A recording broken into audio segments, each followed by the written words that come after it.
the people on the ground know these people. You see, they've been living together. If you want to cross from wherever part you are, you want to cross into Cameroon, be it even from as far as Cross River, you just see a stream somewhere, you cross over. By the time you cross over, you're already in Cameroon. So, but they know themselves, they know their language, they know the little differences between them.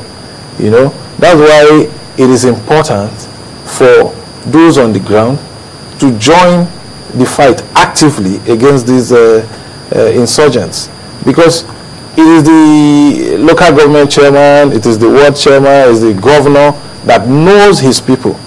These are people that can come down and say, look, we don't want this.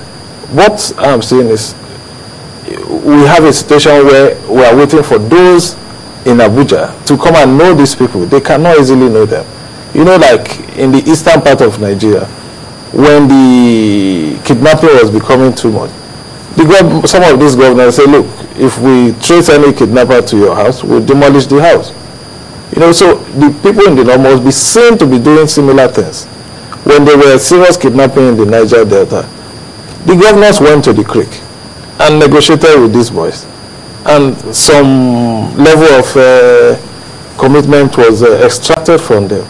And these things reduced. That's why our oil production has gone up. There was a time we couldn't even meet the quota we were supposed to export, and it affected our economy. The same thing is happening in the north.